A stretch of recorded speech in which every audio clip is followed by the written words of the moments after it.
Hello students, you are welcome to this channel. आज हम class 10th की exercise 4 जो है, जिसके अंदर दो चरों वाले रैखिक समीकरणों को आलेखीय विधि से हल करना होता है।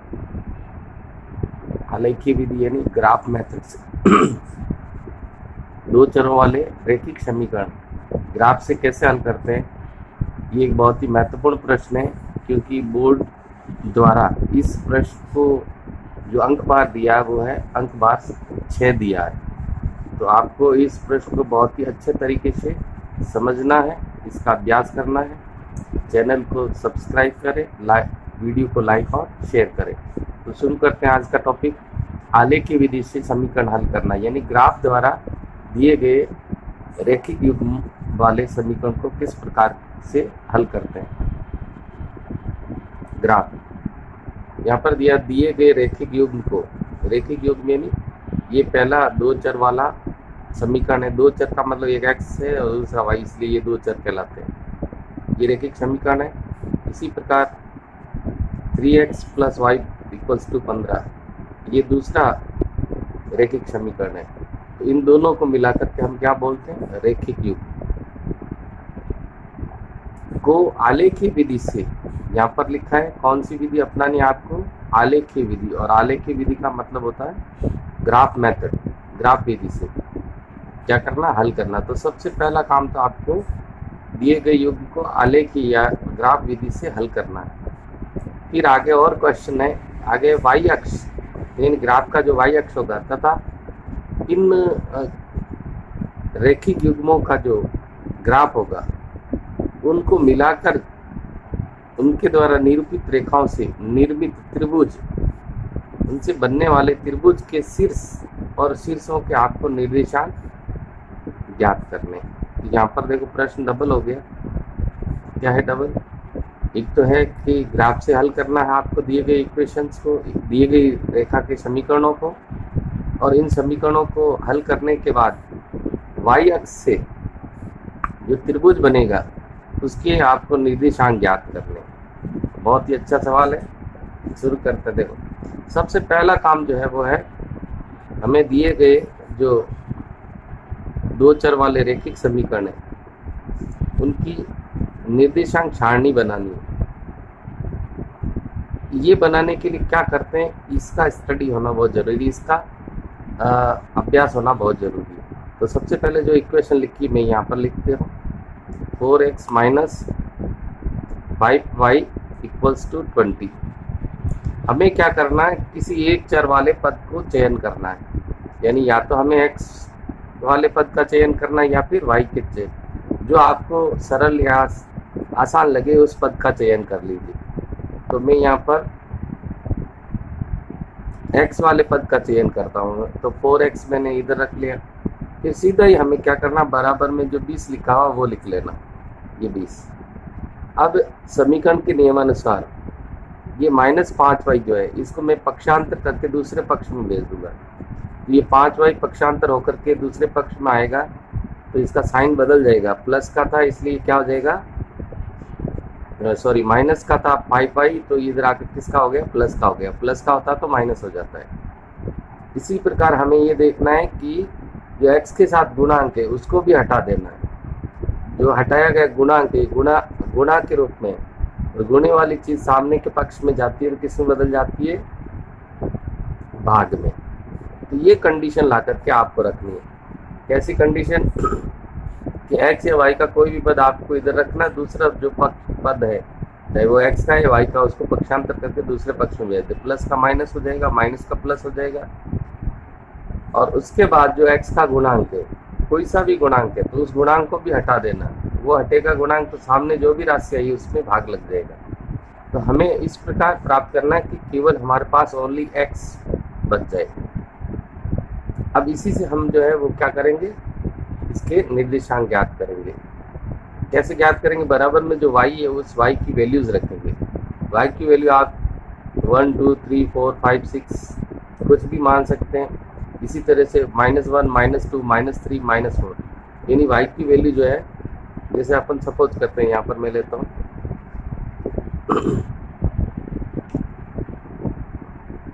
यानी y की वैल्यू मैं यहाँ पर 0 लेके चलता हूँ। तो x बराबर ये 20 है प्लस 5 और y की वैल्यू मैंने 0 ली अपॉन 4। तो कितना बन गया 20 प्लस 5 का 0 से गुणा किया 0/4। 20 और 4 कितना, 20 और 0 कितना, 20, 20/4। 20 में 4 का भाग लगाते हैं, कितना आ गया 5। यहाँ पर जो हमें वैल्यू प्राप्त हुई है वो किसकी प्राप्त हुई है, x की। यानी जब y का मान हमने 0 लिया तो x की वैल्यू कितनी प्राप्त हो गई, 5। इसी तरह ये पहला था। इसी तरह हम y की वैल्यू और कोई लेकर के देखते हैं। y की वैल्यू हम और भी, जैसे पहले हमने 0 ली तो x की वैल्यू कितनी आ गई थी, 5। याद रखना आपको y के 0 पर x की वैल्यू कितनी आई, 5। अब हम y की वैल्यू जैसे ऐसे अभ्यास करते हैं मौखिक कि अगर हम यहाँ पर एक वैल्यू लेते हैं तो 1 और 5 का गुणा करते हैं 5, 20 और 5 25 होते हैं, 25 में 4 का भाग नहीं जाता, तो इस वैल्यू को लेने से कोई मतलब नहीं। इसी तरह हम 2 वैल्यू लेते हैं, यहाँ 2 पंजे 10 होता है, 10 और 20 कितना हो गया 30, 30 में भी 4 का भाग जाता, नहीं तो ये वैल्यू नहीं लेनी। इसी तरह हम वैल्यू अगर 4 लेते हैं, 4 पंजे 20, 20 और 20 कितना हो गया 40, 40 में 4 का भाग जाता है, तो भाग कितनी बार जाएगा, 10 बार।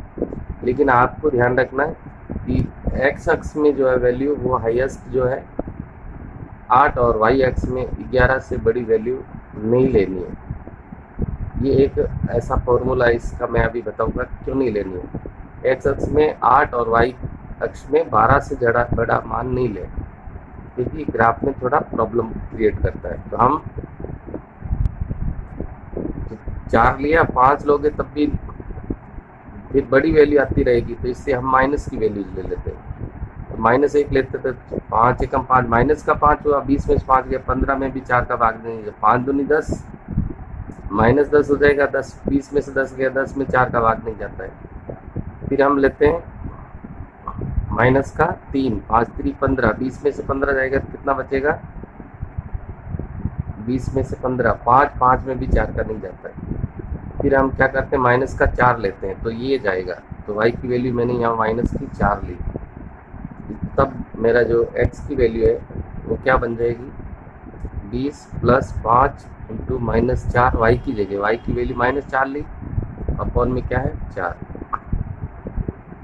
ये हो जाएगा 20, 4 पंजे 20, -20 हो गया, /4, 20 में से 20 गया 0, 0/4 से वैल्यू क्या आ जाएगी, 0। तो इस बार जो मेरी वैल्यू आई है वो 0 आई है। किसकी वैल्यू है ये, x की वैल्यू, और y की वैल्यू कितनी है, -4। यहाँ पर थी y की वैल्यू 0, x की वैल्यू 5 है, यहाँ पर मैंने y की वैल्यू -4 ली है, दूसरी वैल्यू आ गई x की 0। इसी तरह y की वैल्यू हम 5 ले लें तो 25 25, -25 में से 20 गया, -5 में जाता नहीं। 6 लेके देखते हैं, 6 पंजे के 30, -30 में से 20 जाएगा, नहीं जाएगा।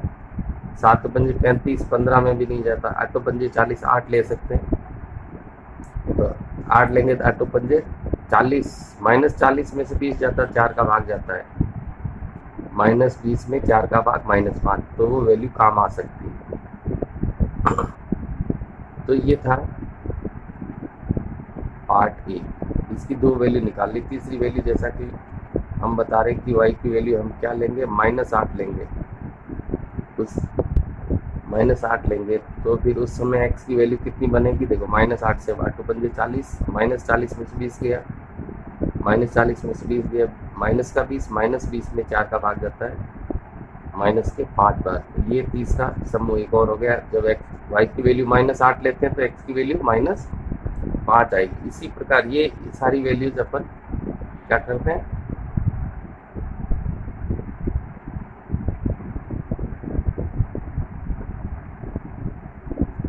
एक टेबल में इस तरह से x कॉलम बना लेना और y कॉलम। किसी भी ग्राफ में 3 वैल्यू बहुत होती है, तो यहाँ की वैल्यू हम वहाँ पुट करते हैं। देखो y की वैल्यू 0 थी तो y के कॉलम में 0 लिखना है। उस समय x की वैल्यू कितनी आई, 5, तो x के कॉलम में कितना लिखना है, 5। फिर y की वैल्यू कितनी ली थी, -4, तो y के कॉलम में -4। उस समय x की वैल्यू कितनी आई थी, 0, तो x के कॉलम में कितना लिखना, 0। तीसरी वैल्यू जो हमने सॉल्व नहीं की, वैसे मैं से आपको बताया, y की वैल्यू -8, उस समय x की वैल्यू कितनी है, -5।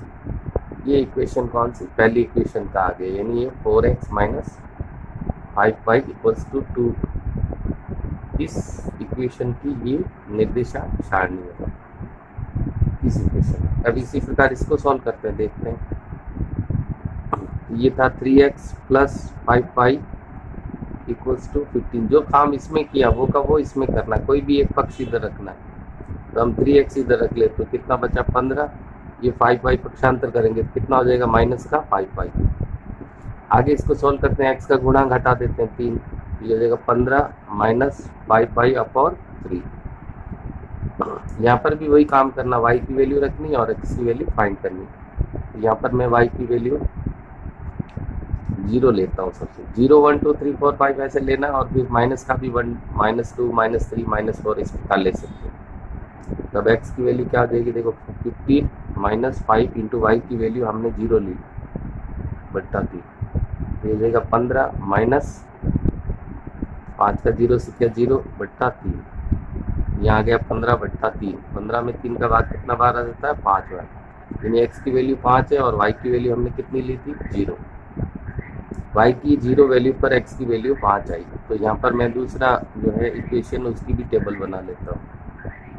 तो उसकी टेबल में क्या आ जाएगा, एक कॉलम x का दूसरा y का।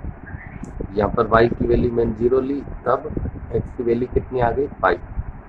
इसी तरह y की वैल्यू दूसरी सोचते हैं अपन, 1 ले लेंगे तो 5 होगा, 15 में से 5 जाएगा, 3 का भाग नहीं जाता 10 में। 2 लें, 5 दूनी 10, 15 में से 10 गया, 5 में भी 3 का नहीं जाता है।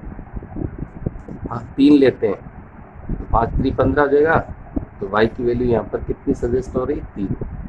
उस समय x की वैल्यू क्या बनेगी 15 माइनस 5 x, y की वैल्यू 3 बट्टा 3, जो हो जाएगा 15 माइनस 5 3 15, 15 में से 15 गया 0, और 0 में 3 की वैल्यू 3 का भाग लगाएंगे कितना आएगा 0 आएगा। तो दूसरा वैल्यू जो है वो y की वैल्यू कितनी आ गई 3, और x की वैल्यू कितनी आ गई 0 आ गई।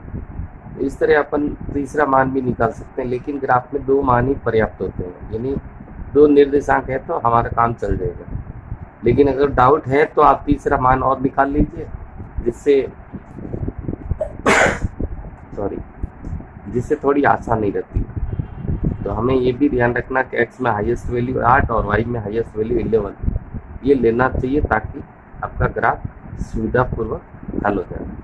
अब अपन इस चीज़ को, यानी ये जो निर्देशांक आए, इसको हम क्या लेंगे ग्राफ में लेके जाएंगे। ग्राफ में कैसे ले जाते हैं, इसमें अगर तीसरी वैल्यू की बात करें तो अपन देखो यहाँ वैल्यू 3 रखा था, 4 रखेंगे तो 20 हो जाएगा, तो -5 में 3 का जाता नहीं है, 5 से 25 यानी -10 में भी 3 का जाता नहीं है, 6 पंजे की 30, 6 रखने पर 6 पंजे की 30 में से 15 गया माइनस।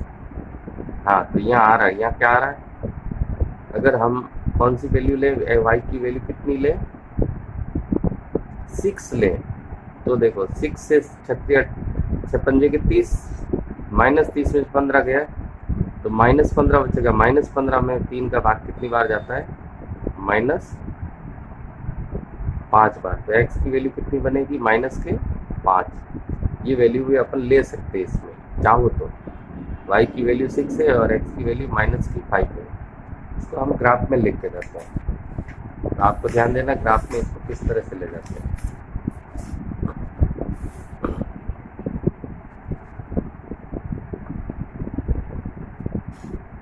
ग्राफ को 4 बराबर भागों में बांट देना, जैसे खाने काउंट करने हैं, जैसे 1 2 3 4 5 6 7 8 9 10 11 12 13 14 15 16 17, तो ये 17 खाने हैं। तो हमें 17 के आधे कितने होते हैं,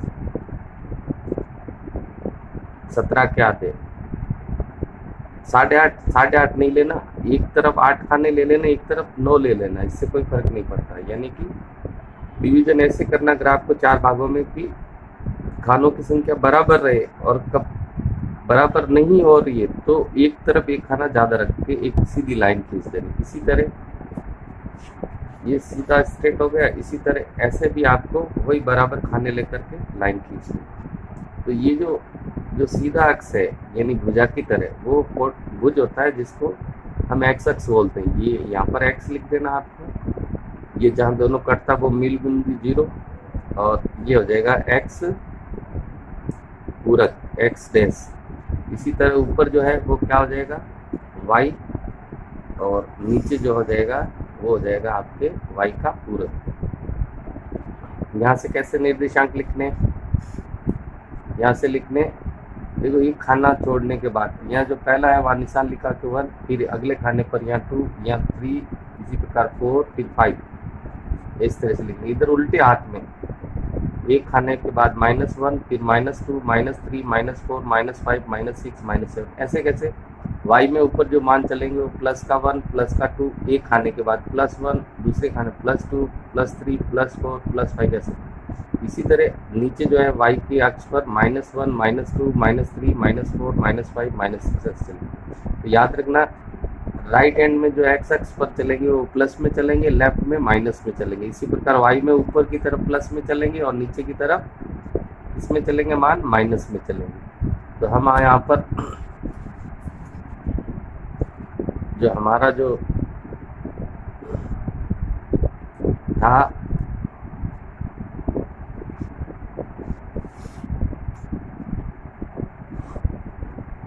क्वेश्चन का ये जो ग्राफ है, ये देखिए, ये x की वैल्यू 5 है और y की वैल्यू 0 है, और फिर 0 और -4, -5 और 8, ये हमें ग्राफ में अंकित करना है। तो कैसे करते हैं, आपको लेना है x की वैल्यू 5 और y की वैल्यू 0।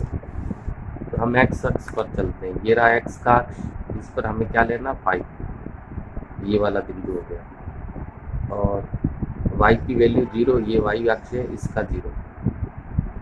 तो यहाँ अपन इसकी स्टडी करते हैं। तो इससे हम x अक्ष पर कौन सी वैल्यू पर पहुँचते हैं 5, और ये y अक्ष खड़ा y अक्ष है, इस पर हमें कौन सी वैल्यू मिल रही 0। तो ये वाला बिंदु जो है, ये बिंदु, इसको यहाँ से अंकित करना और इसके निर्देशांक क्या लिख देने, x की वैल्यू 5 है और y की वैल्यू 0 है, क्योंकि निर्देशांक x और y में लिखते हैं। तो x की वैल्यू और फिर y की वैल्यू। फिर दूसरा जो मान था अपना, दूसरा मान है वो है x की वैल्यू 0 और y की वैल्यू -4। तो हम x की वैल्यू 0 पर चलते हैं। तो x की वैल्यू 0 ये रहा, लेकिन y की वैल्यू -4 बोल रहा। तो ये अक्ष है, इस पर y की वैल्यू -4 यहाँ पर आती है, ये y अक्ष से खड़ा। तो -4 कहाँ आएगा, नीचे की तरफ, यही वाला वो बिंदु होगा। वापस देख सकते हैं, यहाँ से y के कौन से मान पर पहुँच रहे, -4 पर, और -4 से x के कौन से मान पर पहुँच रहे, 0 पर।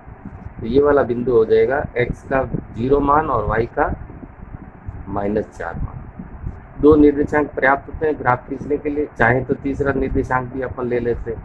तीसरा इसका था -5 और -8। -5 किसका है, x अक्ष का, x अक्ष का -5 ये रहा, और y अक्ष का कौन सा था मान, -8। तो x अक्ष का -8 यहाँ पर रहा। ये -5, ये वाला बिंदु जो होगा वो आपने, ये -5 पर जाता है x पर और y पर जाता है -8 पर। तो ये वाला बिंदु हो जाएगा x का -5 और y का -8। ये जो तीनों बिंदु है, तीनों बिंदु सीधे बिल्कुल सीध में मिलाकर एक रेखा खींच लेंगे तीनों बिंदुओं को। ये पहला बिंदु, ये दूसरा बिंदु, ये तीसरा बिंदु।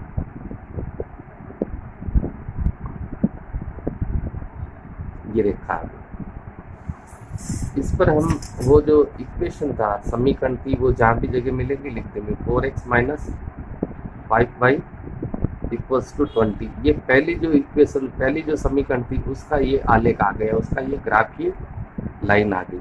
अब हम दूसरे इक्वेशन की बात करते हैं। तो उसका पहला निर्देशांक था x की वैल्यू 5 और y की वैल्यू 0। तो x के अक्ष पर चलते हैं, तो x की 5 और y की वैल्यू है, y के अक्ष पर ये 0 है। तो ये कॉमन बिंदु हो गया जो दोनों में आ रहा है।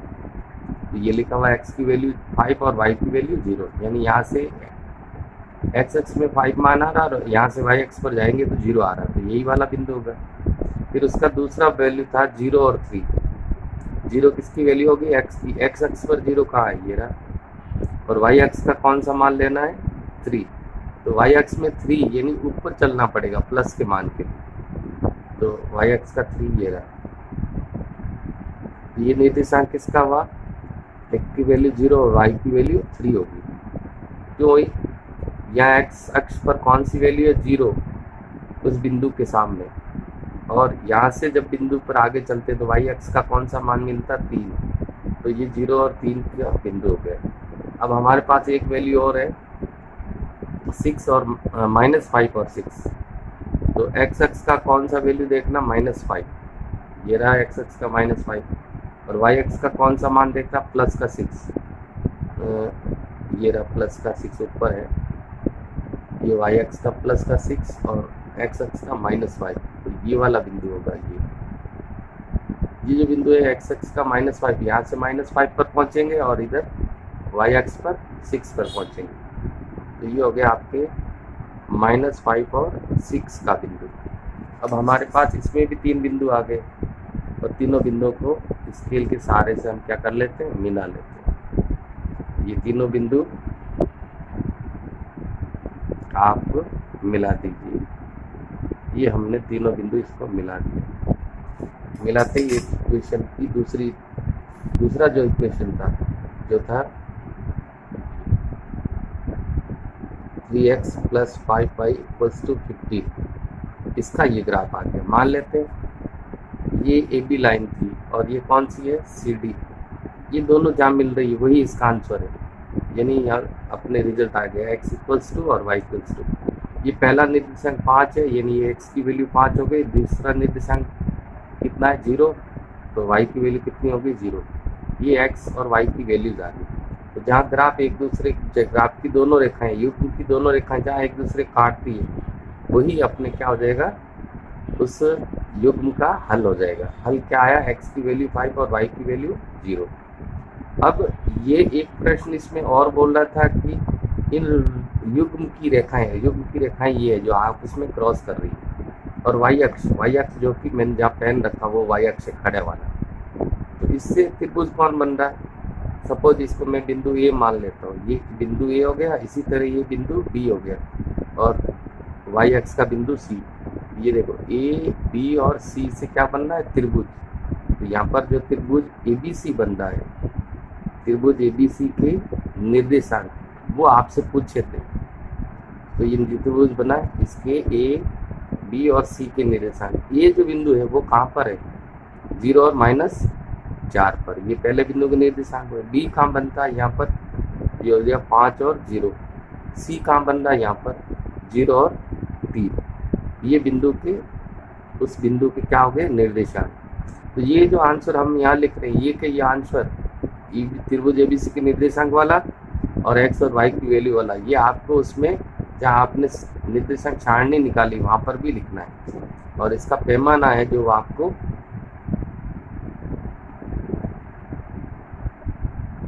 वो 1 सेमी बराबर 1 इकाई, ये मान कर लेना है, 1 सेमी बराबर 1 इकाई। तो ये ग्राफ का टॉपिक था, इसको अच्छे से अभ्यास कीजिए। अगले टॉपिक के साथ शीघ्र मिलेंगे, तब तक के लिए धन्यवाद।